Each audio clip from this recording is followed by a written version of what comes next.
Last summer, imagine leaving a campsite above a northern valley feeling rather pleased with yourself. The tent is packed, the rubbish bag is tied, the tea was excellent.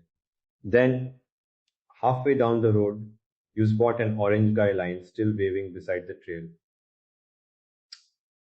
If you drove away tonight, what would the mountains still remember tomorrow? I'm Shajil, and this is Travel Diary with practical stories for traveling through Pakistan's northern areas. And I am Abdullah. I love the grand views, obviously, but I also notice the small things. Ash pressed into the soil, a tea bag under a stone, or a bright wrapper caught in a bush. You can have a magical night near Hunza, Skardu or Kargan and still leave a problem behind without meaning to. Exactly. So today's promise is simple: bring in less impact than enjoyment. Not some impossible, expensive expedition routine.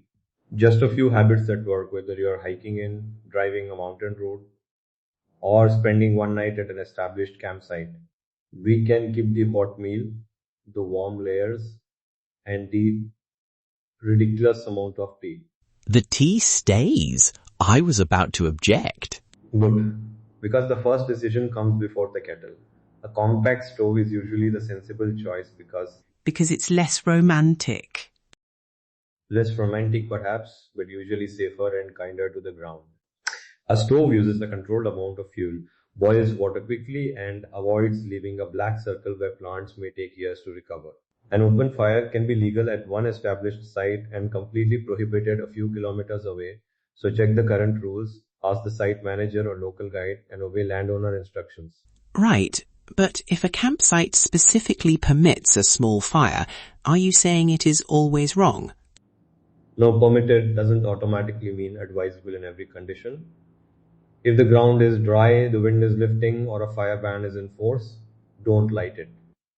If local guidance allows one, use only the designated place, keep it small, never collect live branches, and make sure it is completely out before you leave. My stronger recommendation is still the stove, a warm layer, and a hot drink. The mountain doesn't need a dramatic campfire to make the evening memorable. Fair. And never cook inside the tent, even if the wind is bullying you. A tent is shelter, not a kitchen, and carbon monoxide gives no friendly warning. Ahan, exactly. Put the stove on stable, bare ground, well away from the tent fabric, dry grass, and anything that can catch. Shield it from wind without sealing it into a space. If the stove smells unusual, flares, or starts to wobble, turn it off and reassess. No mountain meal is worth creating an emergency. And the tent itself, the prettiest patch of green is usually the one everyone wants. Which is why it may be the worst choice. Use an established campsite whenever one is available. Otherwise, choose durable ground that has already been used rather than soft vegetation or a delicate meadow. Keep the tent and cooking area well away from streams, springs, and lakes. Avoid animal paths and leave enough room for other visitors. A beautiful view is not permission to camp anywhere. Especially beside a stream. It sounds peaceful at bedtime, then rain arrives upstream, and your sleeping bag becomes a very confused life jacket. That is not a camping upgrade. Before you pitch, look for signs of runoff, check the weather, and ask someone local if you're unsure. Conditions and sensitivities vary between valleys and protected areas. The people managing the site or a knowledgeable guide can tell you far more than a beautiful photograph can. Exactly. Then there is food, which wildlife can locate with astonishing confidence. Keep anything scented sealed. Cooking oil, sweets, meat, leftovers, even the open packet of biscuits you thought you'd finish in 2 minutes.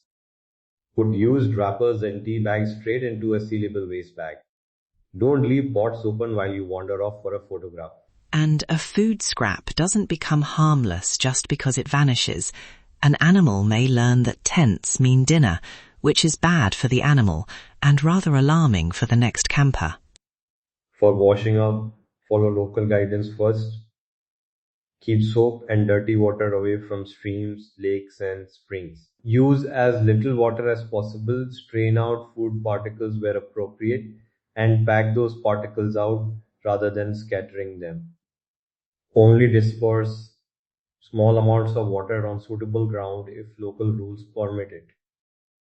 Better still, choose a meal that needs one pot and no heroic washing operation. One pot, one spoon, and one properly sealed bag. The mountain appreciates simple menus. Let me think. The departure check is where good intentions either become real or quietly fall apart. Before packing the final bag, check the tent interior, then the cooking area, then any legally used fire area, and finally make a slow sweep at least 10 meters around camp. 10 metres catches the escape artists, tent pegs, bottle tops, twist ties, and the little plastic corner from a food packet. And don't stop at the rubbish you remember bringing. Look for ash, crumbs, tissues, damaged equipment, and anything that looks out of place. Step back and scan the whole spot from a few meters away. Because the bright thing you missed will suddenly become obvious from the road. Exactly. And that is how I once discovered my own guy line waving like a tiny orange flag of embarrassment. Pack every scrap in a sturdy sealed bag and carry it to a suitable disposal point. Never hide rubbish beneath rocks, bury it, or leave it beside a full bin. If the bin is overflowing, take the waste to the next reliable disposal point. A mountain souvenir nobody asked for. And the lesson is easy to remember. Bring it in, take it out, leave it better. You get the stars, the quiet, the cold air, and the tea. The next visitor gets the same clean ground and the valley keeps its own story instead of collecting ours. Before you set off, check local rules and weather. Use an established site where possible. Choose durable ground. Stay away from water and animal routes. Seal your food. Protect the streams. And do that 10-meter sweep. Alright, and if you're planning a camping, hiking, or road trip through Pakistan's northern areas, visit the Travel Dairy site for route notes, access planning, seasonal checks, and practical campsite guidance. Subscribe to the podcast for more travel stories and useful ideas from the road. Until next time, travel lightly, check twice, and leave the mountains with their own story intact.